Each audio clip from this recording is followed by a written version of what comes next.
হযরত শাহজালাল আন্তর্জাতিক বিমানবন্দরে আছি। লাইনে দাঁড়িয়ে প্রয়োজনীয় কাগজপত্র দেখিয়ে ভিতরে এখন প্রবেশ করব।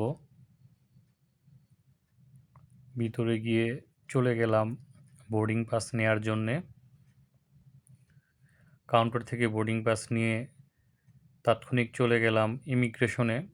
ইমিগ্রেশন প্রয়োজনীয় কাগজপত্র চেক করে ভিতরে প্রবেশ করলাম এবং পরবর্তীতে আমার ক্রেডিট কার্ডটি প্রদর্শন করে ফ্রি লাউঞ্জ রাতের ডিনারটি খেয়ে নিলাম।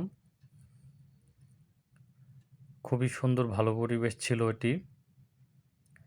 এরপর বিমানের জন্য অপেক্ষায় আছি এবং বিমানে করে পেনাংয়ের উদ্দেশ্যে রওনা দিলাম। মাঝপথে সিঙ্গাপুর চেঙ্গি এয়ারপোর্টে একটি যাত্রা বিরতি ছিল আমাদের, যেটি ট্রানজিট। চেঙ্গি এয়ারপোর্টটি আসলেই খুবই সাজানো এবং গোছানো একটি এয়ারপোর্ট, যা আপনাদেরকে দেখালাম এবং দেখে অনেকটা পার্কের মতো মনে হবে।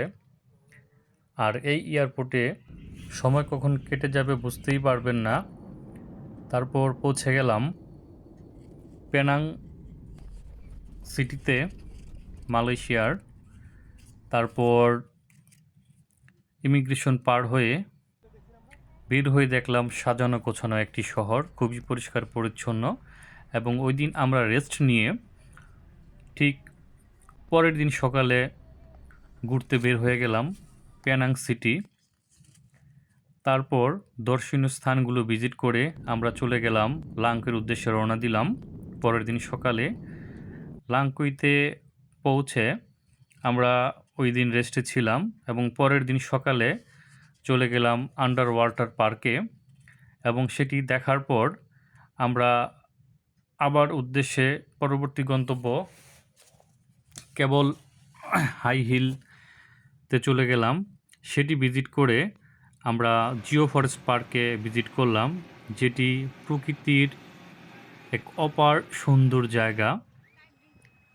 এখানে দেখার মতো অনেক জায়গা আছে যা আপনাকে মনোমুগ্ধকর পরিবেশ দিবে এবং কিছু রেস্টুরেন্ট আছে যেখানে আপনারা দেখতেই পারবেন মাছ জীবিত অবস্থায় রেখে দিয়েছে, আপনি যেটি চয়েস করবেন আপনাকে সেটি রান্না করে বা ফ্রাই করে দিবে।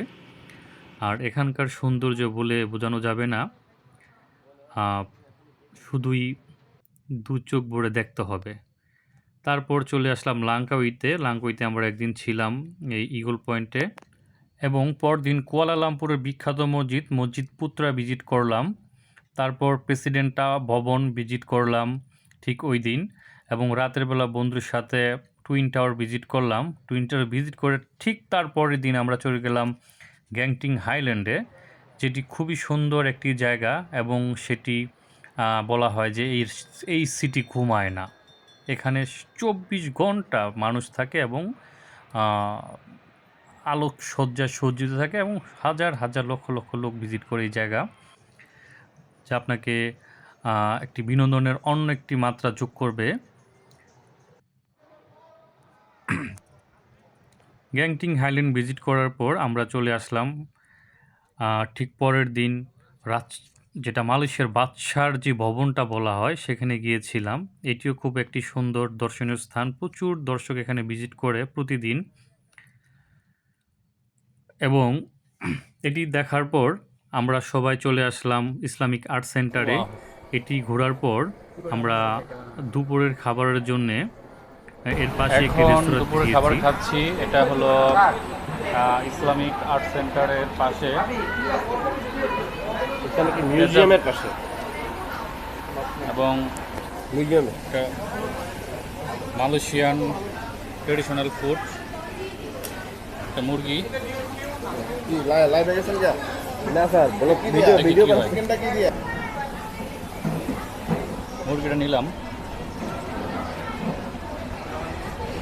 ভালো না, খেতে ভালো। এটা অনেকটা এই কম ঝাল দিয়ে রান্না করার মতো। মুরগির আপনার 4 টাকা আর কিছুটা রোস্টের মতো বলা যায়। এটা হলো শাপলা পাতা মাছ, আমাদের বাংলাদেশের শাপলা পাতা মাছ বলে। এটাও ভালো খাবার খেতে। নাকি চিকেন, হ্যাঁ, মালয়েশিয়ান ট্রেডিশনাল ফুড। বেশি 5 টাকা। আলু আলাদা, চিকেন 2 টাকা, চিকেন 5 টাকা, ভাত 2 টাকা। কথা হইলো আবার এটা একটা চপ, বেড়ে বলছে সবজি চপ, খেতে আলু ভালো। আলাদা, ডিম আলাদা। এটার মধ্যে তরকারি তেল আরো নিতাম, পাতাকপি দেওয়া। বাইরে 7 টাকার কথা বলতেছে। খাবার মজা, সুস্বাদু। Only egg. Malaysian traditional food, এখানে সবগুলো আমি নিয়েছি এগুলো 2 রিঙ্গিত, 2 রিঙ্গিত দিয়ে। कितना रुपया? বানানা। এটি ইসলামিক আর্ট সেন্টারের ঠিক বিপরীত পাশেই। এখানে আছে মাছ, আছে বিভিন্ন রকম মাছ, ডিম, মুরগি, সবজি এবং বেশ শাক সবজি, রূপচাঁদা মাছ, শিং মাছ, কোরাল মাছ, মুরগি।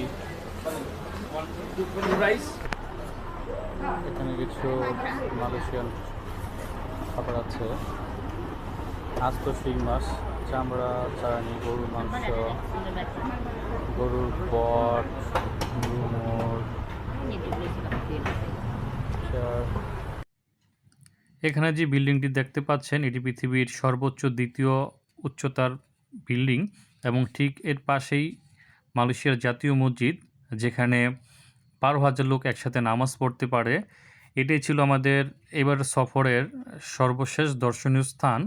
আমরা টোটাল 8 দিন মালয়েশিয়াতে সফর করেছি এবং আল্লাহর রহমতে আমরা খুব সুস্থ সহি সালামতে দেশে ফিরে আসতে পেরেছি। সবাইকে ধন্যবাদ।